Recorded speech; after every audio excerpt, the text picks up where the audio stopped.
시작하시죠. 예, 안녕하세요. 경의선 공유지 시민행동에서 활동하고 있는 김상철입니다. 2020년 새해가 밝았습니다.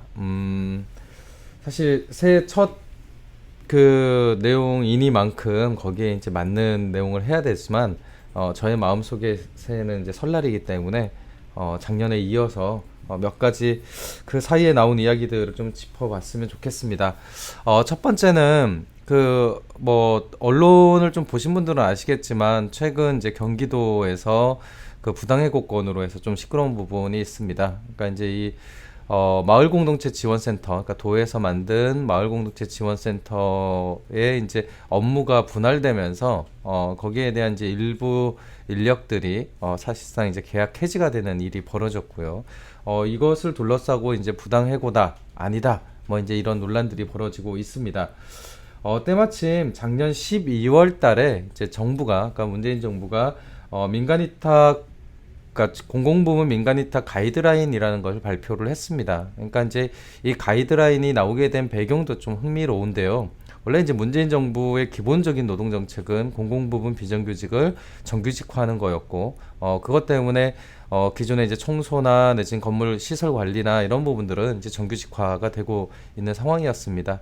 그런 과정에서 이제 한 3단계 정도로 고려했던 게 이제 민간위탁 사업장에 대한 내용이었고, 민간위탁의 경우에는 이것을 어떻게 그 직접 고용 문제로 풀기 힘들기 때문에 지금 상황에서는 오히려 가이드라인을 만들어서 민간위탁 내에서 고용 안정과 그 다음에 노동 조건 개선을 좀 한번 해보겠다 라고 하는 게 이제 이번 가이드라인이 나오게 된 배경입니다.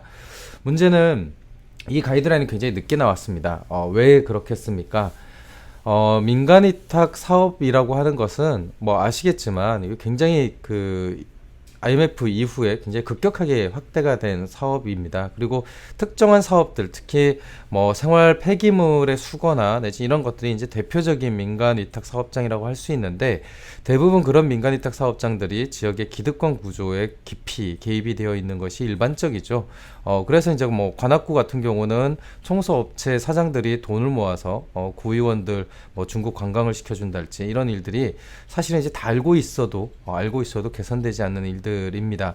그런 면에서 민간위탁 사업장의 고용 조건을 개선하고 그다음에 보장, 그러니까 그 고용 안정을 좀 높인다라고 하는 가이드라인은 늦었지만 그럼에도 불구하고 좀 고민해 볼 부분이 있어 보입니다. 특히 이번 경기도에서 일어났던 갈등은 좀 유심히 볼 필요가 있습니다. 그러니까 이제 개요를 말씀을 드리면, 기존에 이제 마을 공동체 지원센터라고 하는 그 기관에서 이게 이제 위탁 운영이 됐던 데죠. 거기서 두 가지 업무를 주되게 했었는데, 하나는 이제 마을 공동체 지원 사업을 했었고, 또 하나는 이제 사회적 경제 지원 사업을 했던 겁니다. 이 두 가지 업무를 이제 마을 공동체 지원센터라는 데서 운영을 했던 건데, 이 중에서 사회적 경제 지원과 관련된 업무를 그 경기도에서 만든 재단인 일자리 재단으로 넘기고, 그리고 마을공동체 지원과 관련된 업무를 별도의 민간 법인을 선정해서 위탁을 주기로 이렇게 한 겁니다. 그러니까 기존에 하나의 법인에 있었던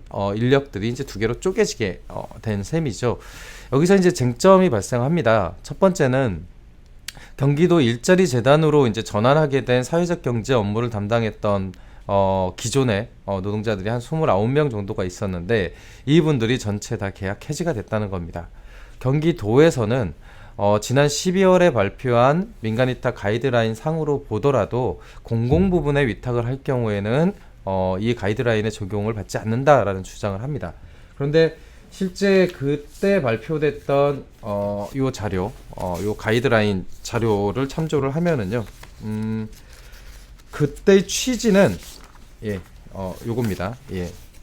그때의 취지는 뭐냐면, 기존에 민간 위탁을 하던 것을 공공 부분으로 전환했을 때의 내용이 아니라 공공 부분이 하던 일을 다시 공공 부분으로 위탁할 경우에 발생하는 겁니다. 그러니까 적어도 이 가이드라인의 취지상 보면 기존에 있는 민간 위탁을 공공 위탁으로 전환할 때 적용되는 부분이 아니라 공공 위탁을 실시할 때 그 경우에는 적용을 하지 않는다라고 하는 내용으로 보는 것이 훨씬 더 합당합니다. 그런 면에서 경기도에서 얘기하는 것처럼 민간위탁 사업장, 그러니까 그 민간위탁 조직의 가이드라인 적용에 이번 건이 해당되지 않는다라고 하는 것은 이 가이드라인을 만든 취지 자체를 좀 형해화하는 것이라고 볼 수 있습니다.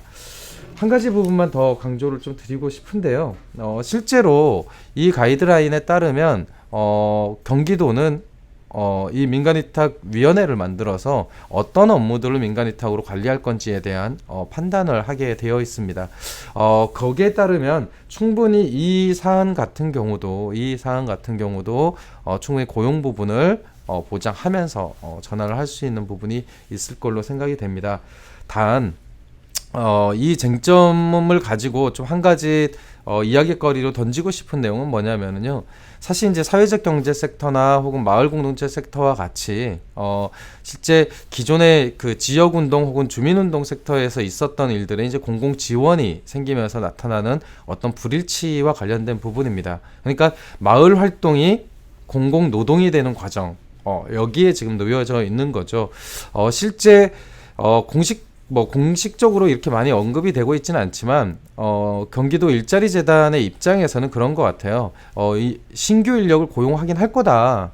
그런데 고용 승계를 할 수는 없다. 왜냐하면 공공 부문의 채용 과정이기 때문에 이미 정해져 있는 공식적인 채용 절차를 거쳐야 돼서 너네들한테 만약에 그 우선 고용 혹은 고용 승계를 한다 그러면 이건 공공 부문의 채용 특혜가 될 수 있다라고 하는 입장이 있는 것 같습니다. 그러니까 사실 이 부분에 대해서 사실 우리의 고민이 부족한 것은 분명하죠. 그러니까 어떤 부분이냐면 공공 부문의 채용 과정에서의 공정성과 투명성을 강조하는 것은 일반 시민들이 갖고 있는 일반적인 생각인 거죠. 보편적인 생각입니다. 그러면 이것을 우회할 수 있는 공공 부문의 비정규직 전환 방식에 대한 고민이 좀 섬세하게 필요했던 게 아닌가 하는 생각인 거죠. 그런 면에서 저는 이번과 같은 일들이 경기도에서 뿐만이 아니라 서울시에서도 일어날 가능성이 매우 높다라고 생각합니다.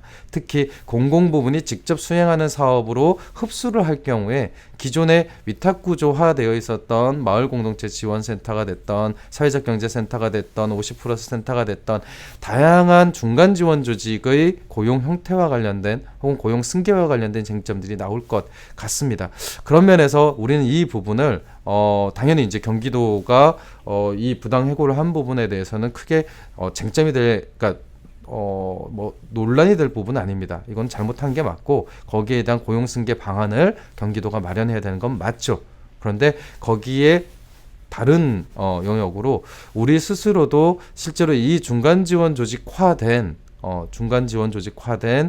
기존의 사업 그 제3섹터 내에서의 우리의 활동이라고 하는 것들을 어떻게 하면 정상적인 노동 구조로 전환할 건가라고 하는 고민도 필요해 보입니다. 아마 이 문제가 어떻게 전개가 될지는 잘 모르겠으나 결국 이 문제가 경기도 마을공동체 지원센터 하나의 문제가 아니라 우리와 연관되어 있는 다양한 문제들과 또 관련이 돼 있다. 그리고 또 일어날 개연성이 매우 높다라고 하는 걸 생각해 주셨으면 감사합니다. 고맙겠습니다. 네, 이상입니다. 여기는 공동역 5번 출구에 있는 경의선 공유지입니다. 1번 출구. 1번 출구입니다. 네.